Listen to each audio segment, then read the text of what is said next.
So let's just say you took a $20 bill and exchanged it for 2 10s or 4 5s. You did exactly that. You exchanged one denomination for 4 or 2, depending on which one you went with. You didn't spend the $20, did you? You didn't squander it. You still have its equal purchasing power. So let's talk about silver, because that's really what I want to discuss. Many people that you talk to will brag if they have X amount of dollars in their savings account. You know, they'll be proud of themselves. Maybe not brag, but they'll be proud of themselves. Hey, I got $500,000 in the bank. I'm just making up a number. I got $5,000 in the bank. It's really irrelevant, right?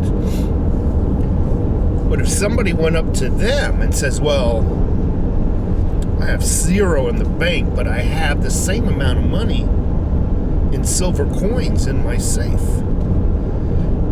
Many people, I would say 99% of the human population would say that was foolish.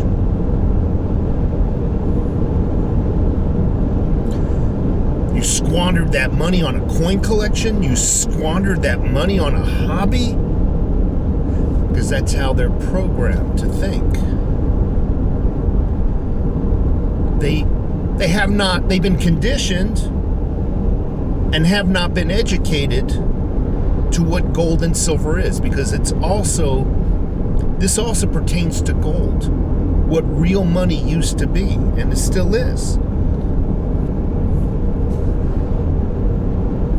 Our schools are purposefully not teaching their students what real money is, because the schools are part of the problem in conditioning people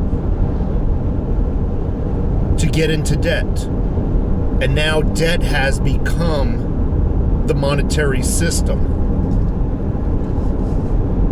Not even cash, fiat cash.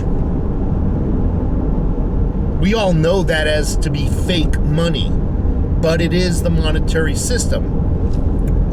In my perception and in my opinion, it's the monetary system of the past. I believe now debt has become the monetary system, what has taken over with what cash is, or was. So it's a conditioning problem, it's an education problem. Many people take a look at your silver stack, your bars, your bullion, your gold, and they see it nothing more as a hobby, a waste of money, nothing more than perhaps a baseball card collection, a stamp collection. And that is, again, worth repeating, part of the problem. This also goes to why some spouses bang heads